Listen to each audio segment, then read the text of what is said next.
How do we deal with the 19-year-old son who feels he is independent and does not listen to his parents and does not take advice from his parents when he makes mistakes and bad decisions? So I think in this situation, there's a lot of education needed. Again, you may not be responsible for what your child ultimately does, but you are responsible for what you do. So sitting that child down and say, look, we need to have a discussion when they're in a good mood. You know, sometimes teenagers are in a good mood. It might be rare, but it does happen. Sitting them down and saying, look, it's not about me as your parent. You may not see me as somebody who is wise or somebody who is well-educated or whatever it might be.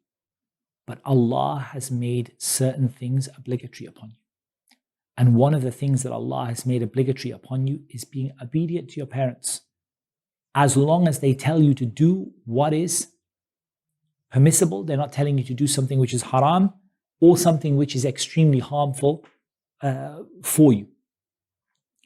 So the child has to accept that with the evidences.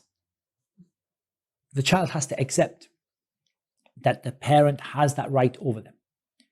So you getting angry with us or doing things your own way and so on, this is something you have to understand that the parent has a right over you.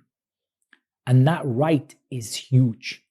The Prophet ﷺ indicated that the one who is disobedient to their parent will not enter Jannah. That right is huge. Allah Azza wa Jalla said, وَقَضَى رَبُّكَ أَلَّا تَعْبُدُوا إِلَّا إِيَّهُ وَبِالْوَالِدَيْنِ إِحْسَانًا.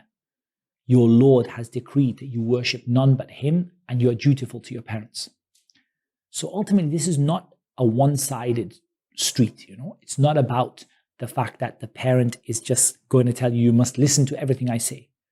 But you must recognize that right that that parent has over you. And you must see that that right is a right given by Allah. Whatever you think of your parent, however you think of their own personal decisions, or whatever you think about their life choices, Allah placed a right for them. He didn't give you a choice in it. وَمَا كَانَ لِمُؤْمِنٍ وَلَا مُؤْمِنَةٍ إِذَا قَضَى اللَّهُ وَرَسُولُهُ أَمْرًا أَن يَكُونَ لَهُمُ الْخِيَرَةُ مِنْ أَمْرِهِمْ. It's not for a believing man or a believing woman, if Allah and His Messenger decree a matter, that they should have any decision in it whatsoever.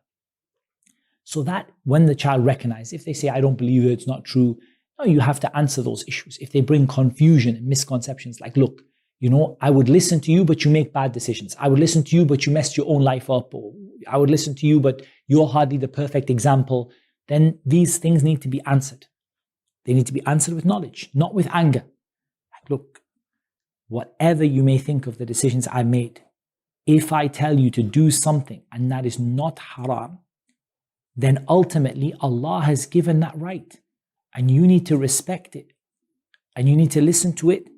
And you need to calm down, because it's going to harm you in your akhirah. It's going to harm you in achieving Jannah. And that's what I want for you ultimately. Now, I'm willing to listen to you. I'm willing to listen to the issues you have. I'm willing to listen to the decisions you want to make. And I'm not going to just be obstinate and stop you for the sake of it. And I'm not going to harm you. And I'm not going to ask you to do something haram. But I am going to ask you to give the right that Allah gave the parent. And it's the greatest right after Allah's right. And so I think this kind of discussion with them is very important, and answering the questions and doubts. And then if they choose to go off and disobey, that is for you to make dua for them and so on. But that you continue to give them the reason why they must listen to their parents. And again, that has some rules and regulations. They can't be told to do haram. If the parent tells them to do something which is only a harm for them. Like, for example, a parent says to their 25-year-old son, divorce your wife. Why? Because I just don't like the way she cooks or something like that. This is just darar mahd. It's just harm. And Allah did not allow this kind of harm to take place. La darar wa la dirar. But other than that, the parents have to be given their right. So that's how I would tackle that issue, and Allah Azza wa Jalla knows best.